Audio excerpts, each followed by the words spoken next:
ಮೇಲೆ ಇರುವಂತಹ ನಮ್ಮ ಪಕ್ಷದ ಎಲ್ಲ ಹಿರಿಯ ಮುಖಂಡರು ಈಗಾಗಲೇ ಮಾತಾಡಿದ್ದಾರೆ. ನಾವು ಸೇರಿರುವಂತಹ ಸರ್ಕಲ್ ಇದು.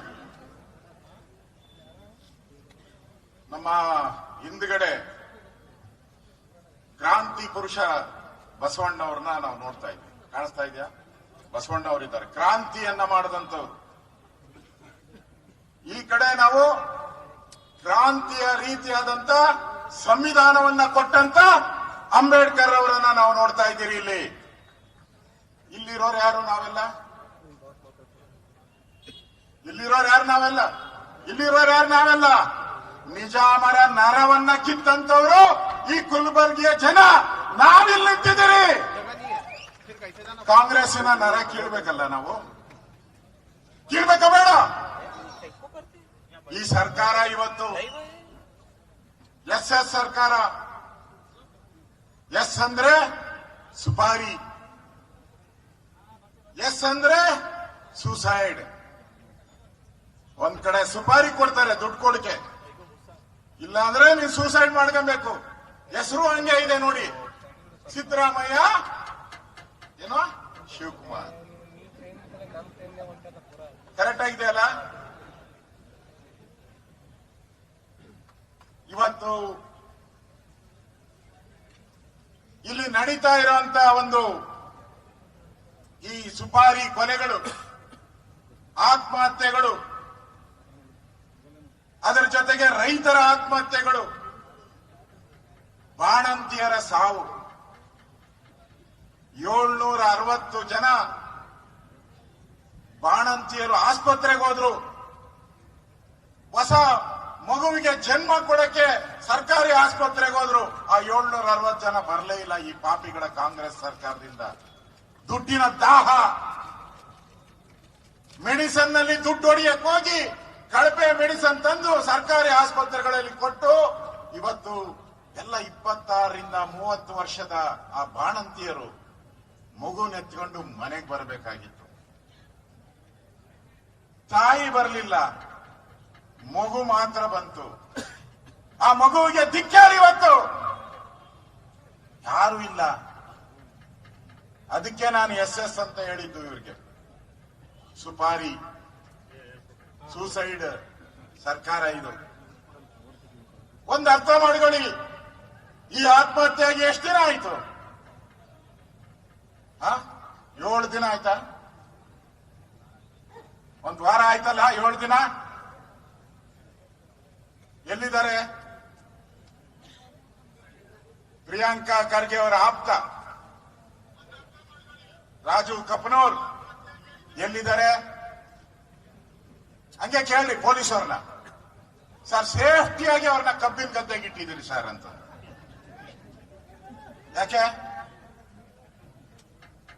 ಪೊಲೀಸ್ ಅವರು ಹೇಳೋ ಪ್ರಕಾರ ಕಬ್ಬಿನ ಗದ್ದೆಗಳು ಸೇಫ್ಟಿ, ಅದಕ್ಕೆ ಅವ್ರನ್ನ ಅಲ್ಲಿಟ್ಟಿದ್ದೀರಿ ಅಂತ ಅನ್ಗಣ್ಣ. ನಾವು CT ರವಿ ಕೇಸಲ್ಲಿ ನೋಡಿದ್ರಲ್ಲ ಏನಾಯ್ತು? ಸಭಾಪತಿಗಳು ತೀರ್ಮಾನ ಕೊಟ್ರು, ಹಂಗೇನು ನಡೆದೇ ಇಲ್ಲ ಅಂತ. ಆಮೇಲೆ ಕಬ್ಬಿನ ಗದ್ದೆ ಕರ್ಕೊಂಡು ಹೋದ್ರು. ಕ್ರಷರ್, 100 ಅಡಿ ಆಳ ಇರುವಂತ ಕ್ರಷರ್ ಅಲ್ಲಿ ತಗೊಂಡೋಗಿಟ್ರು. ಫಾರೆಸ್ಟ್ ಅಲ್ಲಿ ತಗೊಂಡೋಗಿಟ್ರು. ಯಾಕಪ್ಪ ಇವನ್ಗೆ ಏನು ಮಾಡ್ಲಿಲ್ಲ? 7 ದಿನ ಆಯ್ತಲ್ಲ. CT ರವಿಗೆ 2 ಗಂಟೆಯಲ್ಲಿ ಫಟಾಫಟ್. ರಾಹುಲ್ ಗಾಂಧಿ ಏನ್ ಹೇಳ್ತಾರೆ? ಪಟಾಪಟ್ ಅಂತ 2,000 ನಿಮ್ ಜಾಬಿಗೆ ಬಂದ್ಬಿಡ್ತು ಅಂದ್ರು. ಇಲ್ಲಿ ಪಟಾಪಟ್ ಅಂತ ಹೇಳಿ ವಿರೋಧ ಪಕ್ಷಗಳನ್ನ ದಮನ ಮಾಡುವಂತ ಕೆಲಸವನ್ನ ನೀವು ಮಾಡ್ತಾ ಇದ್ದೀರಾ. ನಾಚಿಕೆ ಆಗಲ್ವ ನಿಮಗೆ ಕಾಂಗ್ರೆಸ್ ಅವ್ರಿಗೆ? ಸಂವಿಧಾನ ಬರೆದಂತ ಅಂಬೇಡ್ಕರ್ ಅವರ ಹೆಸರನ್ನ ಹೇಳ್ತೀರಾ ನೀವು? ಅಂಬೇಡ್ಕರ್ ದೇವರು ಅಂತ ಹೇಳ್ತೀರಿ. ಖರ್ಗೆ ಅವರೇ, ಪ್ರಿಯಾಂಕಾ ಖರ್ಗೆ ಅವ್ರು ಯಾವಾಗೂ ಮಾತಾಡ್ತಾರೆ, ಪುಸ್ತಕ ತೆಗೆದ್ಬಿಡ್ತಾರೆ ಅಸೆಂಬ್ಲಿ ಒಳಗಡೆ. ನಾವ್ ಎದ್ ನಿಂತ್ರೆ ಸಾಕು, ಪುಸ್ತಕ ತೆಗೆದು ಲೈನ್ಗಳ ಮೇಲೆ ಲೈನ್ ಓದ್ತಾರೆ. ಸ್ವಾಮಿ, ಅಂಬೇಡ್ಕರ್ ದೇವರು ಅಂತ ಯಾರು ತುಳಿತಕ್ಕೆ ಒಳಗಾದಂತ ಜನ ದೇವರು ಅಂತ ಪೂಜೆ ಮಾಡ್ತಾರೆ ಅಂಬೇಡ್ಕರ್ ಅನ್ನ. ಆ ದೇವರನ್ನ ಸೋಲಿಸ್ತವ್ರು ಯಾರ್ರಿ? ಇದೇ ಪಾಪಿ ಕಾಂಗ್ರೆಸ್ ಅವರು. ಮಹಾರಾಷ್ಟ್ರದಲ್ಲಿ 2 ಬಾರಿ, ಒಂದಲ್ಲ ಒಂದ್ಸರಿ ಸೋಲಿಸಿಲ್ಲ ಅವ್ರನ್ನ. ಮಹಾರಾಷ್ಟ್ರದಲ್ಲಿ 2 ಬಾರಿ ಸ್ವತಃ ನೆಹರು ದೇಶದ ಪ್ರಧಾನಿಯಾಗಿದ್ರು. ಡೈರೆಕ್ಟ್ ಆಗಿ ಫ್ಲೈಟ್ ಅಲ್ಲಿ ಬರ್ತಾರೆ, ಬಂದು ಮಹಾರಾಷ್ಟ್ರದಲ್ಲಿದ್ದು ಈ ಅಂಬೇಡ್ಕರ್ ಅನ್ನ ಸೋಲಿಸಿ ಅಂತೇಳಿ ಪ್ರಚಾರ ಮಾಡಿ ಹೋಗ್ತಾರಲ್ಲ. ನಿಮ್ಗೆ ನಾಚಿಕೆ ಆಗಲ್ಲ ಸಂವಿಧಾನನ ಕೈಗಳಲ್ಲಿ ಇಟ್ಕೊಳಕ್ಕೆ?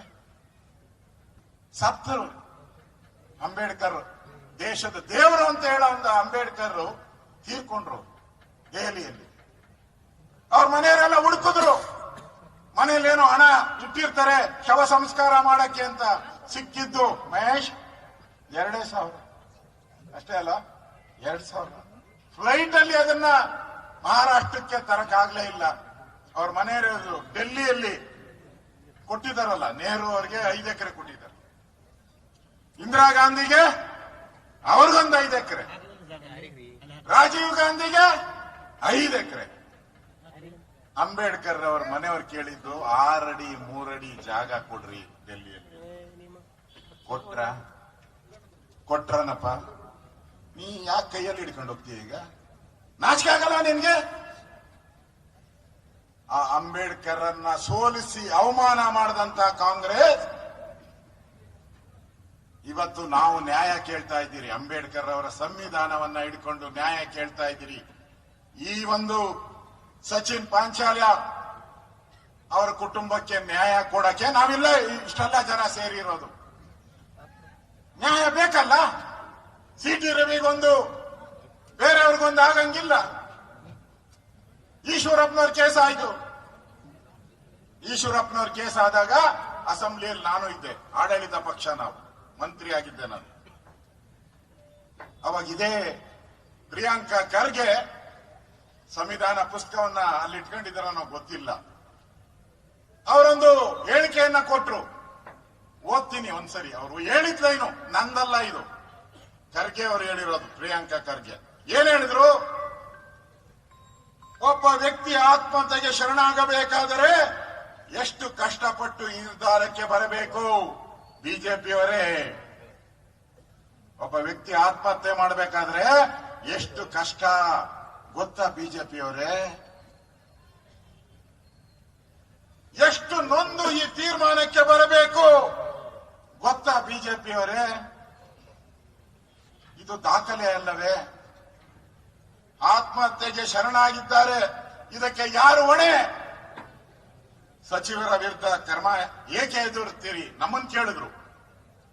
ಅವರ ಈಶ್ವರಪ್ಪನವರ ರಾಜೀನಾಮೆಯನ್ನ ತಗೊಳಕ್ಕೆ ಯಾಕೆ ಎದುರ್ತಾ ಇದ್ದೀರಾ? ಇನ್ನು ಎಷ್ಟು ಜನ ಆತ್ಮಹತ್ಯೆ ಮಾಡಬೇಕು? ಎಷ್ಟು ಜನ ಬೀದಿಗೆ ಬರಬೇಕು? ನಾವು ಕೇಳ್ತಾ ಇದ್ದೀರಿ ನಿಮ್ಮನ್ನ. ಈ ಉತ್ತರ ಕೊಡಿ. ಈಶ್ವರಪ್ಪನವರು ಅವತ್ತು ಅವರೇನು ಲಂಚ ತಗೊಂಡಿರ್ಲಿಲ್ಲ. ಆಪಾದನೆ ಮಾಡಿದ ತಕ್ಷಣ ನಮ್ಮ ಕೇಂದ್ರದ ನಾಯಕರು, ಬಿಜೆಪಿಯ ನಾಯಕರು ಹೇಳಿದ್ರು, ನೀವು ತಪ್ಪು ಮಾಡಿಲ್ಲ, ಆದ್ರೆ ಜನಗಳ ದೃಷ್ಟಿಯಿಂದ ನೀವು ತಪ್ಪಿತಸ್ಥರಲ್ಲ ಅನ್ನೋದು ತೀರ್ಮಾನ ಆಗ್ಬೇಕು. ಅದಕ್ಕೋಸ್ಕರ ರಾಜೀನಾಮೆ ಕೊಡಿ ಅಂದ ತಕ್ಷಣ ಈಶ್ವರಪ್ಪ 1 ಸೆಕೆಂಡ್ ಯೋಚನೆ ಮಾಡದೆ ರಾಜೀನಾಮೆಯನ್ನ ಕೊಟ್ಟೋದ್ರು. ನೀ ಯಾಕೆ ಕೊಡ್ಲಿಲ್ಲಪ್ಪ? ಕೊಡ್ಬೇಕಲ್ಲ ನೀನು. ಏನ್ ನಿಮ್ ಹೈಕಮಾಂಡ್ ಸತ್ತೋಗಿದ್ಯಾ? ಸತ್ತಿದ್ಯಾ ನಿಮ್ ಹೈಕಮಾಂಡ್? ಕಾಂಗ್ರೆಸ್ ಹೈಕಮಾಂಡ್ ಕಮಾಂಡ್ ಇಲ್ಲದೆ ಇರುವಂತ ಹೈಕಮಾಂಡ್ ಕಾಂಗ್ರೆಸ್ ಅವರು ಇವತ್ತು ಈ ರೀತಿ ಅಗೌರವ ಮಾಡಿ ಸಂವಿಧಾನದ ಬಗ್ಗೆ ಭಾಷಣ ಮಾಡ್ತೀರಾ? ಇವತ್ತು ಕಲಬುರಗಿಯಲ್ಲಿ ಆಗ್ತಾ ಇರೋ ಘಟನೆ ಇದೊಂದೇ ಅಂತಲ್ಲ, ಈ ತರ ಘಟನೆಗಳು ಎಲ್ಲ ಬೆಂಗಳೂರಿಂದ ಹಿಡಿದು ಬೆಳಗಾವಿಯವರೆಗೂ, ಕಲಬುರಗಿ, ಬೀದರ್ ಎಲ್ಲ ಕಡೆನೂ ಕೂಡ ಆತ್ಮಹತ್ಯೆಗಳು, ಕಾಂಟ್ರಾಕ್ಟರ್ಗಳ ಆತ್ಮಹತ್ಯೆ ಆಗ್ತಾ ಇದೆ, ನಿಷ್ಠಾವಂತ ಅಧಿಕಾರಿಗಳ ಆತ್ಮಹತ್ಯೆ ಆಗ್ತಾ ಇದೆ. ತಾಯಂದಿರು ಆಸ್ಪತ್ರೆಗೆ ಹೋಗಿ ವಾಪಸ್ ಬರದಂತ ಸ್ಥಿತಿಯಲ್ಲಿದೆ. ಇದಕ್ಕೆಲ್ಲ ಕಾರಣ ಕಾಂಗ್ರೆಸ್ಸಿನ ದುಡ್ಡಿನ ದಾಹ, ಕಮಿಷನ್ ದಾಹ. ಇಲ್ಲಿರೋದು ಕರ್ನಾಟಕದಲ್ಲಿರೋದು ಕಮಿಷನ್ ಹೊಡೆಯುವಂತ ಸರ್ಕಾರ. ಇಲ್ಲಿರೋದು ಯಾವ ಸರ್ಕಾರ? ಕಮಿಷನ್ ಹೊಡೆಯುವಂತ ಸರ್ಕಾರ. ನಿಮ್ ಕಮಿಷನ್ ಆಸೆಗೋಸ್ಕರ ಇವತ್ತು ಆತ್ಮಹತ್ಯೆಗಳಾಗ್ತಾ ಇದೆ.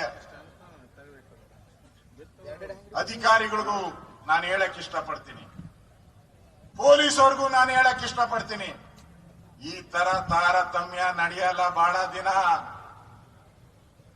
ರೊಟ್ಟಿ ಹೆಂಗೆ ತಿರುವಾಗ್ತಿರಲ್ಲ, ಇಲ್ಲಿ ಜೋಳದ ರೊಟ್ಟಿ ತಿರುವಾಗ್ತಿರ್ತಾನೆ, ತಿರುವಾಕೋ ಕಾಲ ಈಗ ಬಂದ್ಬಿಟ್ಟಿದೆ. ಎಚ್ಚರಿಕೆ ಇರ್ಲಿ. ಈ ತರ ಮೋಸದ ರಾಜಕಾರಣ ಕಾಂಗ್ರೆಸ್ ಅವ್ರು ಏನ್ ಮಾಡ್ತಾ ಇದ್ದಾರೆ? ಉಪ್ಪು ತಿಂದೋರ್ ನೀರು ಕುಡಿಲೇಬೇಕು ಅಂತ ಗಾದೆ ಇದೆ. ನೀವ್ ಎಷ್ಟು ಕರ್ಮಗಳನ್ನ ಮಾಡಿದ್ದೀರಾ, ಇದಕ್ಕೆ ಬಡ್ಡಿ ಸಮೇತ ನಾವು ತೀರಿಸ್ತೀರಿ, ಬಿಜೆಪಿ ಸರ್ಕಾರ ತೀರಿಸುತ್ತೆ ಅನ್ನೋ ಮಾತನ್ನ ಈ ಸಂದರ್ಭದಲ್ಲಿ ನಾನು ಹೇಳಕ್ ಇಷ್ಟಪಡ್ತಾ ಇದ್ದೀನಿ. ಕಾಂಗ್ರೆಸ್ ದೇಶದಲ್ಲಿ ಎಲ್ಲೂ ಇಲ್ಲ, ಇವತ್ತು ದೇಶದಲ್ಲಿ ಉಳಿದಿಲ್ಲ ಎಲ್ಲೂ ಕಾಂಗ್ರೆಸ್. ಲೂಟಿ ಹೊಡೆದ್ರೆ ಕರ್ನಾಟಕದಿಂದನೇ ಲೂಟಿ ಹೊಡ್ಕೊಂಡು ಹೋಗಿ ಡೆಲ್ಲಿಗೆ ಕೊಡ್ಬೇಕು ಅವರು. ಅದಕ್ಕೋಸ್ಕರ ಎಲ್ಲಾ ಟ್ಯಾಕ್ಸ್ಗಳು ಇವತ್ತು ಏನಾನ ಹೇಳಿದ್ರು ಸಿದ್ದರಾಮಯ್ಯ, ಏನ್ ಹೇಳಿದ್ರು? ನಾನು 5 ಗ್ಯಾರಂಟಿ ಕೊಡ್ತೀನಿ, ಒಂದೇ ಒಂದು ತೆರಿಗೆ ಏರಿಕೆ ಮಾಡಲ್ಲ, ಒಂದೇ ಒಂದು ರೂಪಾಯಿನೂ ಕೂಡ ನಾನು ತೆರಿಗೆ ಏರಿಕೆ ಮಾಡಲ್ಲ ಅಂತ ಹೇಳಿ ಭಾಷಣ ಮಾಡಿದ್ರು. ಇವತ್ತು ಯಾವ್ದು ಬಿಟ್ಟಿದ್ದೀರಪ್ಪ? ಗಾಳಿ ಒಂದು ಬಿಟ್ಟಿದ್ದೀರ ಅಷ್ಟೇ, ಇನ್ನೆಲ್ಲದಕ್ಕೂ ತೆರಿಗೆ ಹಾಕ್ಬಿಟ್ರಲ್ಲ. ಹಾಲಿಂದ ಆಲ್ಕೋಹಾಲ್, ಕರೆಂಟು, ಬಸ್ ಚಾರ್ಜ್, ಮೊನ್ನೆ ಬಸ್ ಚಾರ್ಜ್ ಮಾಡ್ಬಿಟ್ರು. ಅವ್ರು ಹೇಳಿದ್ರು ಟ್ರಾನ್ಸ್ಪೋರ್ಟ್ ಡಿಪಾರ್ಟ್ಮೆಂಟ್ 10 ವರ್ಷದಿಂದ ಏರಿಕೆ ಮಾಡಿಲ್ಲಂತೆ. ಯಾಕೆ? ಬಿಜೆಪಿ ಇತ್ತು ಏರಿಕೆಯನ್ನ ಮಾಡಿಲ್ಲ. ಬಿಜೆಪಿ ಏರಿಕೆ ಮಾಡಲಿಲ್ಲ, ಕಾಂಗ್ರೆಸ್ ಅವರು ನಾವು ಬಂದು ಏರಿಕೆಯನ್ನ ಮಾಡ್ತೀರಿ. ಈ ರೀತಿ ಏರಿಕೆ ಮಾಡುವಂತ ಕಾಂಗ್ರೆಸ್ ಇವತ್ತು ಕರ್ನಾಟಕದಲ್ಲಿದೆ. ನಾವು ಇವತ್ತು ಒಂದು ಪ್ರತಿಜ್ಞೆಯನ್ನ ಮಾಡಬೇಕು. ಈ ತರ ಆತ್ಮಹತ್ಯೆಗಳು ಇನ್ನು ಮುಂದೆ ನಡಿಬಾರದು ಅಂದ್ರೆ ಈ ಆತ್ಮಹತ್ಯೆಗೆ ಸರಿಯಾದಂತ ಯಾರು ಮಾಡಿದ್ದಾರೆ? ರಾಜು ಕಪ್ನೂರ್ ಅವ್ರು ನಮ್ ಸಂಬಂಧನೇ ಇಲ್ಲ ಅಂತ ಹೇಳ್ತಾರೆ.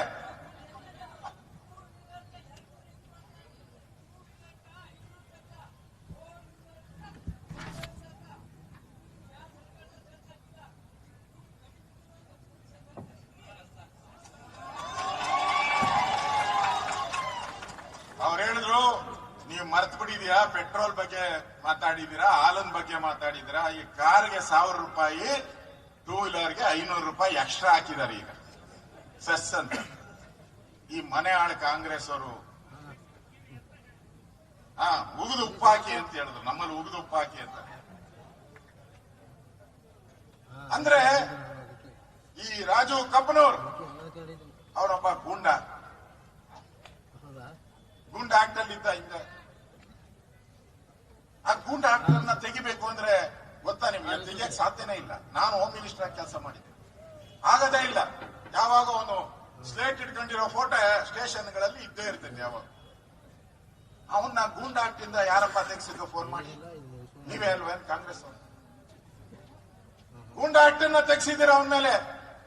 ನಮ್ಮವನಲ್ಲ ಅಂತೀರ. ಈಗ ಇಲ್ಲಿ ನಮ್ಮ ಮಹೇಶ್ ಹೇಳಿದ್ರು, ಫಸ್ಟ್ 3 ಜನ ಕಾಂಗ್ರೆಸ್ ಅವರೇ. ಅದರಲ್ಲಿ ಅವ್ರು ಬರೆದಿರೋ ಹೆಸರಲ್ಲಿ ಫಸ್ಟ್ 3 ಜನ ಕಾಂಗ್ರೆಸ್ ಅವರೇ.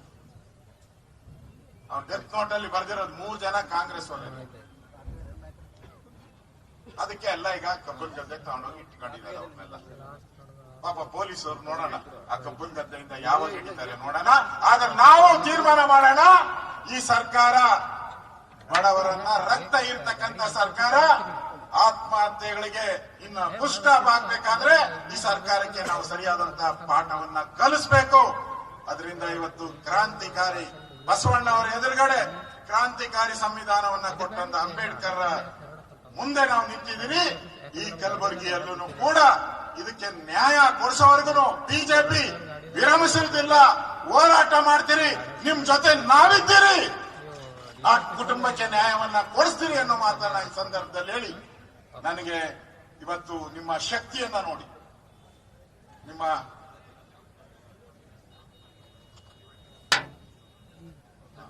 ಗದಗ್ನಲ್ಲಿ ಇವತ್ತು ಕೂಡ ಮತ್ತೊಬ್ಬ ಗುತ್ತಿಗೆ ಇಂಜಿನಿಯರ್ ಆತ್ಮಹತ್ಯೆ ಮಾಡ್ಕೊಂಡಿದ್ದಾರೆ. ಈಗ ಅದು ರವಿಕುಮಾರ್ ಅವರು ಹೇಳ್ತಾ ಇದ್ದಾರೆ ಗದಗ್ನಲ್ಲಿ. ಅದಕ್ಕೋಸ್ಕರ ಇನ್ನೇನು ಈ ಸರಣಿ ಮುಗಿಯಲ್ಲ. ನಾವೆಲ್ಲರೂ ಕೂಡ ಇಲ್ಲಿಂದ ಡೈರೆಕ್ಟ್ ಆಗಿ ಮನೆಗೆ ಮುತ್ತಿಗೆ ಹಾಕುವಂತ ಕೆಲಸವನ್ನ ನಾವೆಲ್ಲರೂ ಒಟ್ಟಿಗೆ ಮಾಡೋಣ ಅಂತೇಳಿ ನನ್ನ ಮಾತನ್ನ ಮುಗಿಸ್ತಾ ಇದ್ದೀನಿ. ಭಾರತ್ ಮಾತಾ ಕಿ, ಬಸವಣ್ಣನವರಿಗೆ, ಕ್ರಾಂತಿಕಾರಿ ಬಸವಣ್ಣನವರಿಗೆ, ಕ್ರಾಂತಿಕಾರಿ ಅಂಬೇಡ್ಕರ್ ಅವರಿಗೆ ಧನ್ಯವಾದ.